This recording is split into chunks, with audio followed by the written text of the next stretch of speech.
आज के हम इस वीडियो में ग्रामर हाई स्कूल यानी क्लास 10th और 9th का इंग्लिश ग्रामर का जो चैप्टर नंबर 6 है मॉडल ऑक्सिलरी, उन्हें हम पढ़ेंगे और समझेंगे इनका यूज करके हम कैसे सेंटेंसेस को बनाते हैं या फिर स्पीकिंग में इसका यूज करके हम कैसे अपनी बातों को व्यक्त करते हैं। क्योंकि मॉडल ऑक्सिलरी स्पीकिंग में बहुत इंपॉर्टेंट होता है, क्वेश्चन आंसर लिखने में भी, ऐसे निबंध वगैरह एप्लीकेशन वगैरह लिखने में भी ये मॉडलगिरी का रोल बहुत अच्छा होता है। तो हम सबसे पहले मॉडलगिरी पढ़ेंगे और हम देख लेते हैं कि इनमें हमें पढ़ना क्या है। सबसे पहले टॉपिक पढ़ा है हमके uses of verb to be. जैसे हम मॉडल ऑक्सिलरी पढ़ने से पहले हम वर्ब टू बी का प्रयोग करेंगे। जैसे वर्ब टू बी के अंतर्गत क्या क्या आते हैं, इज एम आर प्रेजेंट में और वाज वर आते हैं। फिर हम पढ़ेंगे मॉडल ऑक्सिलरी। सबसे पहले कैन और पढ़ेंगे। कैन होता है हमारा प्रेजेंट में सकना, कोई काम करने की योग्यता, क्षमता, अनुमति को प्रदान करने के लिए हम प्रेजेंट में कैन का प्रयोग करते हैं और पास्ट में कुड का प्रयोग करते हैं। आगे वीडियो में देखेंगे क्या क्या रूल होता है सेंटेंसेस को बनाने में। अगला है मे और माइट। ये संभावना व्यक्त करने के लिए ये भी सकना के ही अर्थ होता है, पर ये 100% कैन इतना श्योर नहीं होता है, तो इसका भी यूज हम देखेंगे। फिर है विल सेल। ये फ्यूचर में कोई सेंटेंस बनाना होगा तो हम विल सेल का प्रयोग करेंगे। उसके बाद शुड का प्रयोग होता है चाहिए के अर्थ में। मस्ट का प्रयोग अवश्य चाहिए के अर्थ में होता है। और टू का प्रयोग भी चाहिए के अर्थ में होता है, पर ये मस्ट टू इतना श्योर नहीं होता है। ये मान लीजिए 70% से 100% है तो ये 75% है। उसके बाद पढ़ेंगे यूज टू।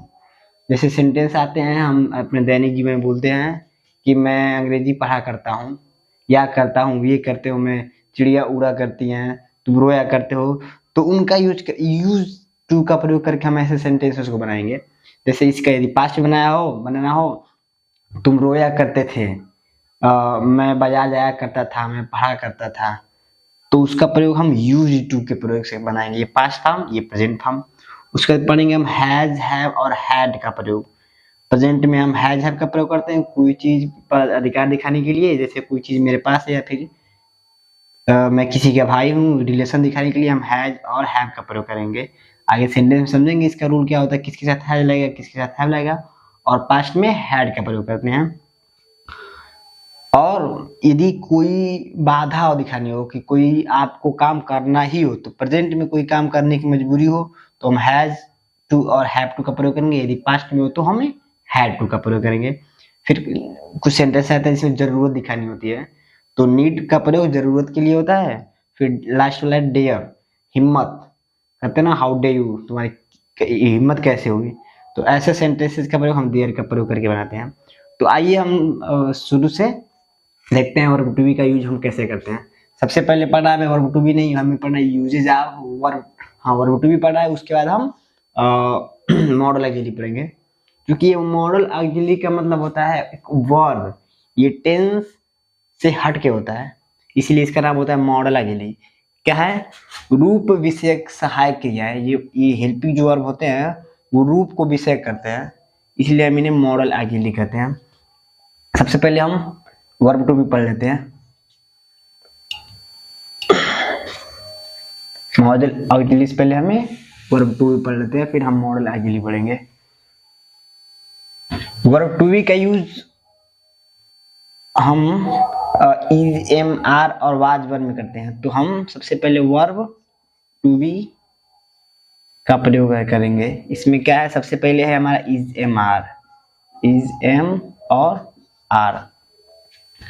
तो हम जानते हैं ये प्रेजेंट में होता है और वाज और पास्ट में होता है। तो हम सबसे पहले इसको पढ़ने से पहले ये समझेंगे कि ये किनके साथ यूज होगा, किन शब्द के साथ यूज होगा। और उनसे पहले हम समझते हैं सब्जेक्ट क्या होता है। तो आप शॉर्ट में समझेंगे कि सब्जेक्ट दो प्रकार के होते हैं, सिंगुलर सब्जेक्ट और प्लूरल सब्जेक्ट।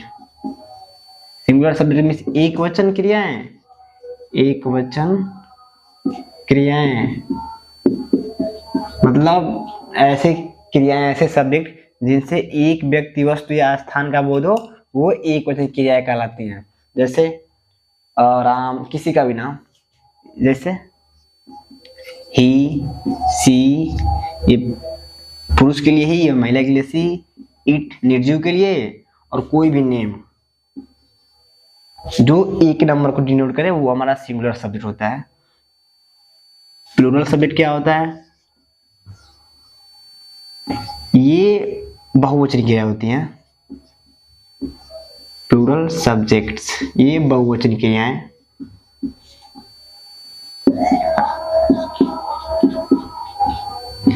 मतलब ऐसे नाउन्स, ऐसे सब्जेक्ट्स जो एक वचन नहीं बल्कि बहुवचन का यूज करें, जो दो या दो से अधिक वस्तुओं, व्यक्तियों और स्थान के नाम को बोध कराएं, वे हमारे बहुवचन कहलाते हैं। जैसे यू, तुम, दे, वे लोग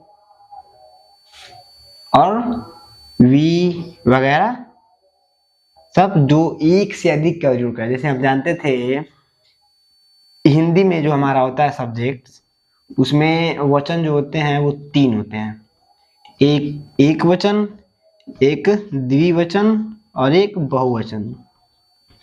लेकिन अंग्रेजी में ऐसा नहीं होता। अंग्रेजी में सिर्फ एक वचन होता है और बहुवचन होता है। यानी कोई दो नाउन्स का यूज हो, दो नामों का यूज हो, तो वहां पर हमारा द्विवचन न होके अंग्रेजी में सीधे बहुवचन हो जाएगा। तो ये बात ध्यान रखेंगे।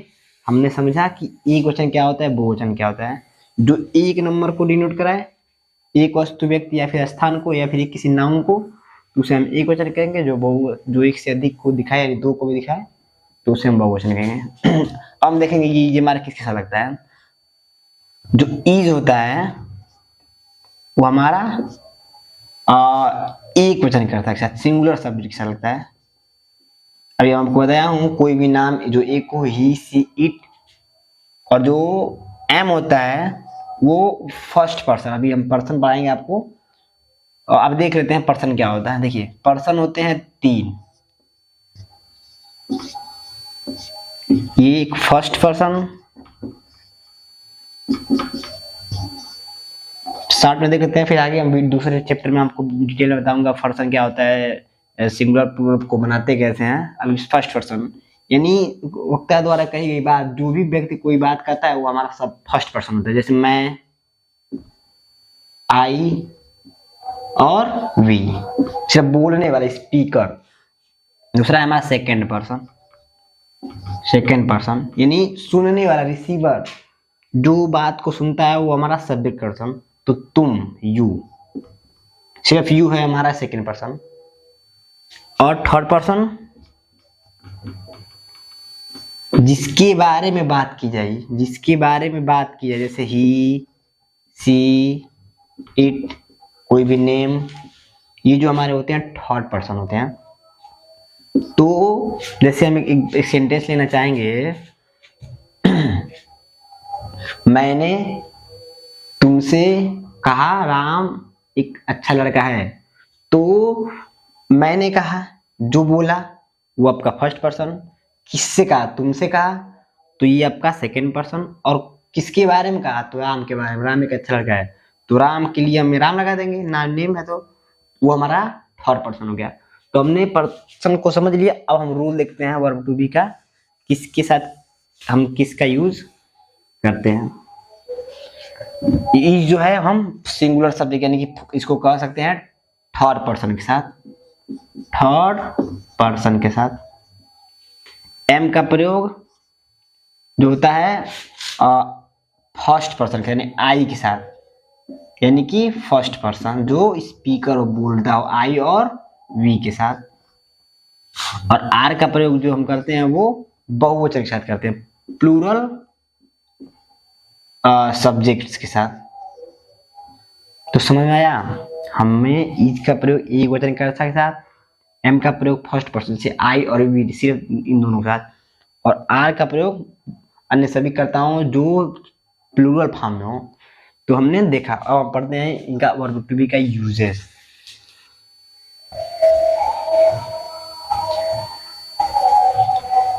हम यूजेस पढ़ने से पहले इसका स्ट्रक्चर देख लेते हैं, फार्मूला, कैसे हम सेंटेंसेस को यूज करते हैं। देखिए सबसे पहले हम सब्जेक्ट लिखते हैं, उसके बाद ये जो हेल्पिंग वर्ब इसको कह सकते हैं इज, एम, आर में से इज या फिर एम या फिर आर, जो सब्जेक्ट के हिसाब से चूज करना हो। उसके बाद हम लिखते हैं कॉम्प्लीमेंट। कॉम्प्लीमेंट हमने अब first video parts of sentences में बता दिया है कि कॉम्प्लीमेंट क्या होता है। फिर मैं भी बता दे रहा हूँ, कॉम्प्लीमेंट पूरक होते हैं, जो सेंटेंस को पूरा करते हैं। इसमें हमारा ऑब्जेक्ट आता है, और ऑब्जेक्ट बता दिए दो तरह के होते हैं, डायरेक्ट ऑब्जेक्ट और इनडायरेक्ट। ये सब्जेक्ट आप जानते हैं जिसके बारे में बात की जाए, जो वाक्य का आपका मेन विषय हो, विषय कह सकते हैं। और ये जो है हमारी हेल्पिंग वर्ब्स हैं, ये हेल्पिंग वर्ब यानी सहायक क्रियाएं हैं। तो हमने स्ट्रक्चर देखिए, सबसे पहले लिखना है सब्जेक्ट, उसके बाद हेल्पिंग वर्ब, उसके बाद कॉम्प्लीमेंट। हम कोई सेंटेंस लेते हैं जैसे तुम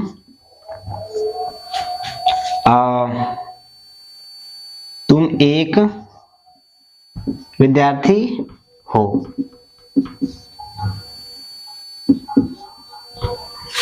ये एक सेंटेंस है। अब हम इसका अनुवाद करेंगे तो हमें सबसे पहले सब्जेक्ट लिखना होगा। तो इसमें क्या है, तुम एक विद्यार्थी हो, सब्जेक्ट मतलब जिसके बारे में बात की जाए, तो तुम के बारे में बात हो रही है, तुम्हारे के बारे में बात हो रही है, तो यू। और हम जानते हैं यू के साथ हेल्पिंग वर्ब, जो यू हमारा थर्ड सेकेंड पर्सन है, इसके साथ हेल्पिंग वर्ब आर लगता है। तो यू आर अ विद्यार्थी, स्टूडेंट। स्टूडेंट क्योंकि वर्ब टू बी का यूज इसलिए सेंटेंस में होता है कि किसी स्टेटमेंट को, किसी बात को हम या तो स्वीकारते हैं या फिर अस्वीकारते हैं। इसमें हम कोई प्रश्न नहीं करते हैं या फिर कोई आश्चर्य नहीं व्यक्त करते हैं। तो ऐसे सभी सेंटेंसेस को हम वर्ब टू बी के यूज से बनाते हैं, जैसे हमने अभी बनाया। और सेंटेंस लेते हैं दूसरा सेंटेंस, रोहित भारतीय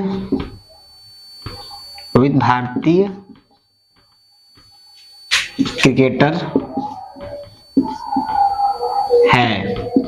तो सब्जेक्ट जिसके बारे में बात हो जाए रोहित, तो हम लिखेंगे सबसे पहले सब्जेक्ट रोहित। अब चूंकि रोहित नाम हो गया, इसलिए हम, ये थर्ड पर्सन हो गया, इसलिए हम इसके साथ हेल्पिंग वर्ब ई लगाएंगे। तो रोहित इज, अब क्या है, भारतीय क्रिकेटर है, तो Indian cricketer. Rohit is a Indian cricketer. हो गया, कितना आसान है। तो ऐसे सभी सेंटेंसेस का हम प्रयोग करके बना सकते हैं। एक और सेंटेंस लेते हैं, जैसे मैं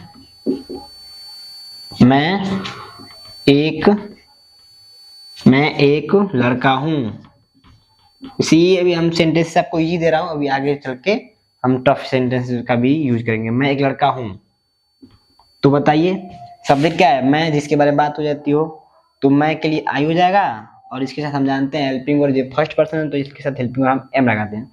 तो आई एम, और लड़का तो अ बॉय। अ मतलब एक, जैसे मैं एक लड़का हूं, तो I am a boy. Rohit भारतीय खिलाड़ी है, तो Rohit is a Indian cricketer. तो यहाँ पर एक नहीं है, लेकिन हम एक अ लगाएंगे, क्योंकि अब रोहित तो किसी आदमी का नाम है, तभी दो तो हो नहीं सकता है, तो इसलिए हम अ लगाए थे। जहां हम जानते हैं कि कोई एक बार एक व्यक्ति वस्तु के बारे में बात की जाएगी, तो वहां हम अ लगा देते हैं, ई लगा देते हैं। इसका मतलब होता है एक। हमने सिंपल देख लिया, अब हम इसका निगेटिव देखेंगे। निगेटिव सेंटेंसेस में इसका यूज देखेंगे हम। निगेटिव सेंटेंसेस में इसका यूज में सिर्फ हम स्ट्रक्चर में थोड़ा सा परिवर्तन करेंगे। देखते हैं क्या होता है परिवर्तन। स्ट्रक्चर हम लिखेंगे, ये जो है निगेटिव सेंटेंस के लिए। हम जानते हैं सेंटेंसेस तीन प्रकार के होते हैं। अफर्मेटिव सेंटेंसेस, जिसमें आपका निगेटिव और इंट्रोगेटिव। तो हमने अफर्मेटिव देखा था, साधारण वाक्य जिसमें कोई बात स्वीकार की जाती हो। अब हम लिखेंगे निगेटिव सेंटेंसेस। इसका स्ट्रक्चर होगा आपका, सबसे पहले सब्जेक्ट, इसमें भी सबसे पहले सब्जेक्ट, उसके बाद हेल्पिंग वर्ब। हेल्पिंग वर्ब जो है इज, एम, आर। उसके बाद निगेटिव वर्ड, जैसे नॉट आता है। उसके बाद प्लस कंप्लीमेंट, जैसे रोहित पाकिस्तानी खिलाड़ी नहीं है। तो ये क्या सेंटेंस है? इस सेंटेंस में प्रेजेंट नहीं है, प्रेजेंट में ही बात हो रही है, और ये बात ये हो रही है कि किसी तथ्य को अस्वीकार किया जा रहा है, नकारात्मक उसको लिया जा रहा है, यानी बताया जा रहा है कि रोहित ये चीज नहीं है। तो ये निगेटिव सेंटेंस हो गया। हम इसका अनुवाद करेंगे। सबसे पहले सब्जेक्ट जिसके बारे में बात हो रही हो, तो ये हो गया रोहित। अब सब्जेक्ट लगाएंगे हम, तो इज देगा, रोहित इज निगेटिव वर्ड, उसके बाद नॉट, रोहित इज नॉट। उसके बाद हम लिखेंगे कॉम्प्लीमेंट, मतलब ऑब्जेक्ट। तो क्या नहीं है? तो पाकिस्तानी खिलाड़ी। तो Rohit is not a Pakistani player, Pakistani player. कितना आसान है।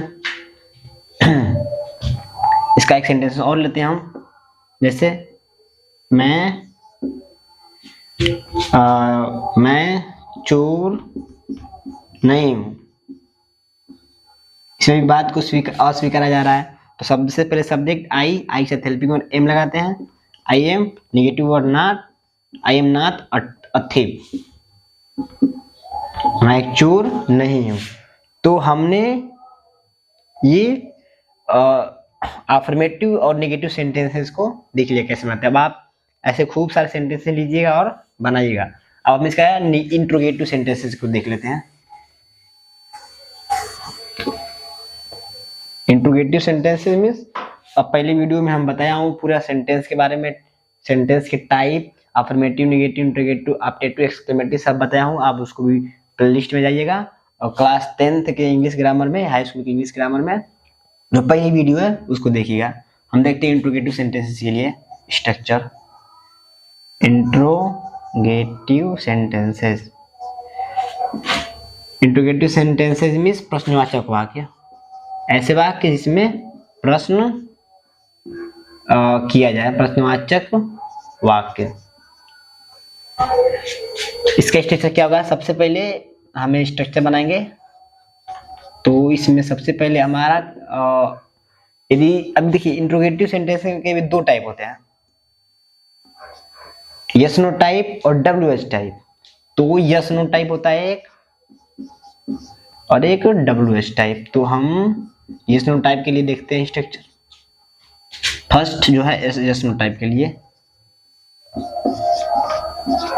सबसे पहले यस नो टाइप में जो होता है हमारा क्वेश्चन वर्ड से शुरू होता है सेंटेंस, जैसे क्या मैं ईमानदार हूँ, क्या मैं प्लेयर हूँ। तो हम इसका इंग्लिश में बनाते समय सबसे पहले हम हेल्पिंग वर्ब लिख देते हैं, हेल्पिंग वर्ब, यानी कि इज एम आर। उसके बाद सब्जेक्ट, फिर नेगेटिव है तो नॉट, फिर हम कॉम्प्लीमेंट लिख देते हैं। ये हमारा बेसिक फार्मूला है कॉम्प्लीमेंट। अब हम लिखेंगे सबसे पहले हेल्पिंग वर्ब, तो इसमें हेल्पिंग वर्ब क्या आएगा? इज एम आर, या तो इज रहेगा, या तो एम, या तो आर। उसके बाद सब्जेक्ट जो भी हो, उसके बाद नेगेटिव है तो नॉट, फिर कॉम्प्लीमेंट, और लास्ट में क्वेश्चन मार्क। जैसे क्या वह गरीब है, क्या वह गरीब है। तो इसमें हमें देख रहे हैं कि जो है यस नो टाइप क्वेश्चन है, यदि इसका आंसर देना चाहेंगे तो कह देंगे हाँ, या गरीब है तो हाँ, नहीं है तो नहीं। तो ये हमारा यस नो टाइप हो गया। तो हम सबसे पहले जानते हैं सब्जेक्ट के अनुसार हमें हेल्पिंग लिखना होगा। सब्जेक्ट क्या है इसमें, किसके बारे में बात हो रही है? तो वह, उसके बारे में बात हो रही है। तो हम जानते हैं वह अभी बहुत, ये आपका फीमेल नहीं बल्कि मेल है, इसलिए हम इसका हम सब्जेक्ट ही लिखेंगे, और उसके अनुसार हम हेल्पिंग लगाएंगे। तो एक वचन है, इसके साथ हेल्पिंग वर्ड इज लगेगा, तो लिखेंगे इज, क्योंकि स्ट्रक्चर में सबसे पहले हमें हेल्पिंग वर्ड लिखना है, उसके बाद सब्जेक्ट, उसके बाद नेगेटिव वर्ड, फिर कॉम्प्लीमेंट। तो इज, उसके बाद हमारा subject he, is he a poor, या फिर ही इज ही, सिर्फ पुअर भी लगा सकते, इज ही पुअर। लास्ट में क्वेश्चन मार्क। यदि इसमें नेगेटिव लेना हो तो हम लिखेंगे क्या भारत एक अमीर देश नहीं है? देश नहीं है। Question mark. पूछ रहे क्या भारत एक अमीर देश नहीं है, तो सब्जेक्ट क्या है? भारत, जिसके बारे में बात हुई वो भारत। तो भारत चूंकि एक है इसलिए हमें इसके साथ इज लगाएंगे। इज, उसका सब्जेक्ट इंडिया या फिर भारत। इज इंडिया, और ऑब्जेक्ट क्या है या फिर नेगेटिव वर्ड है तो हम लगा देंगे नॉट। इज इंडिया नॉट एक अमीर देश, तो अ रिच, अमीर कंट्री, रिच कंट्री। लास्ट में क्वेश्चन। तो हमने देख लिया ये इंट्रोगेटिव सेंटेंसेस के यस नो टाइप को। अब आप अपने हिसाब से अलग अलग सेंटेंस लेकर बनाइएगा, रूल यही सब काम करेगा। अब हम इसका देखते हैं WH टाइप।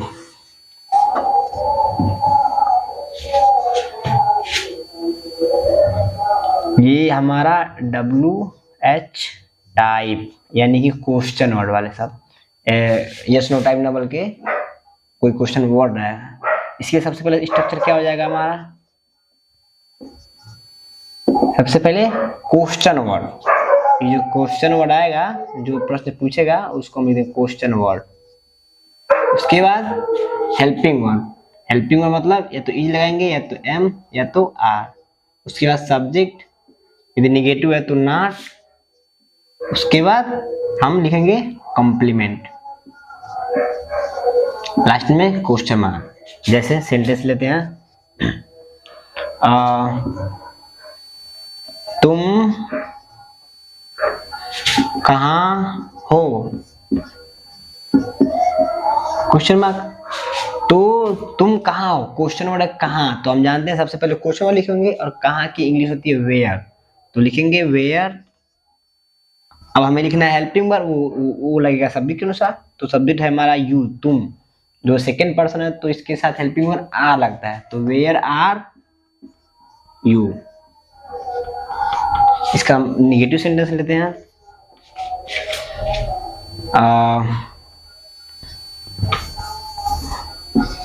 रोहित दिल्ली में कहाँ नहीं है, दिल्ली में रोहित कहाँ नहीं है, क्वेश्चन मार्क। तो सबसे पहले सब्जेक्ट रोहित और क्वेश्चन वर्ड कहाँ, इसको हम ध्यान में रखेंगे। अब क्वेश्चन वर्ड कहाँ है तो हम इसकी सबसे पहले इंग्लिश लिख देंगे, तो वेयर।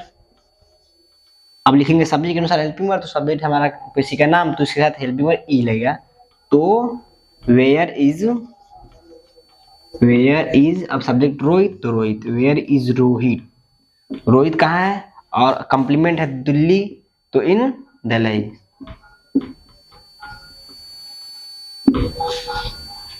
ये हमें हमारा वर्ब टू बी का यूज जो है इजे मार का यूज हुआ। अब हम देखेंगे वाज वर्ब का प्रयोग, सेम स्ट्रक्चर रहेगा उसी में भी, हम देख लेते हैं।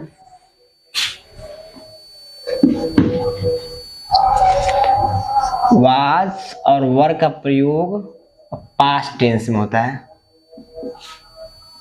बीते हुए समय में। जैसे मैं एक विद्यार्थी था, कुछ समय पहले मैं विद्यार्थी था। तो सेम स्ट्रक्चर, जहां हम हेल्पिंग इजेमा लगा देते वहां हेल्पिंग वर्ब हम वाज लगा देंगे। अब हम देखेंगे वाज किसके साथ लगेगा और वर्ब किसके साथ।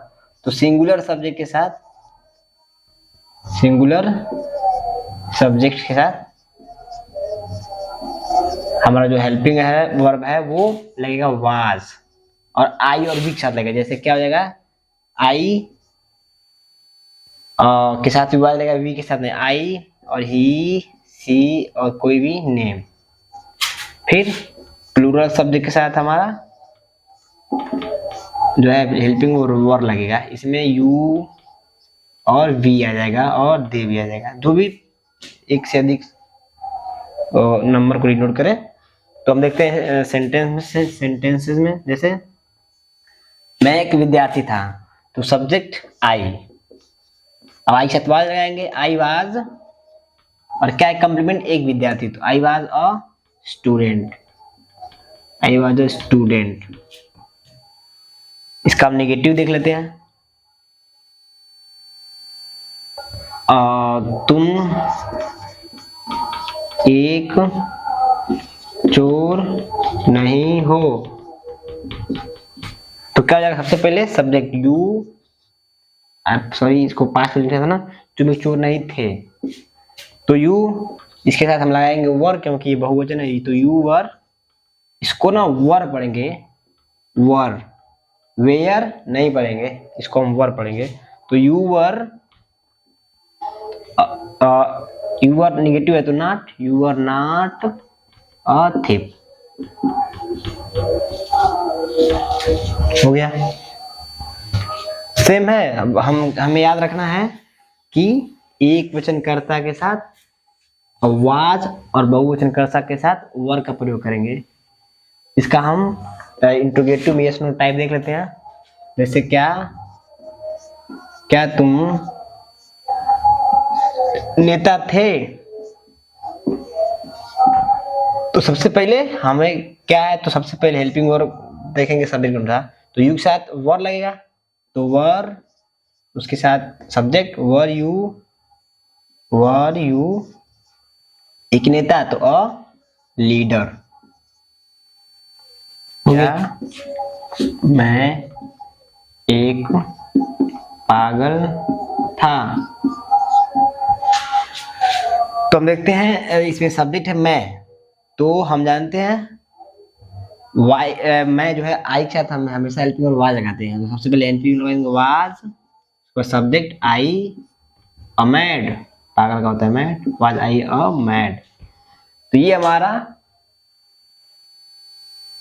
खत्म हुआ। अब हम देखते हैं इसका डब्ल्यूएच टाइप। जैसे तुम कहाँ थे, तो सबसे पहले क्वेश्चन लिख देंगे वेयर, अब हेल्पिंग वर्ब यू के साथ लगाएंगे, तो यू के साथ वर, तो वेयर वर, सब्जेक्ट है हमारा यू, तो यू, वेयर वर यू, तुम कहाँ थे, तो ये हमारा वर्ब टू बी समझ गया, पढ़ लिए। अब हम पढ़ेंगे मॉडल ऑक्सिलरी।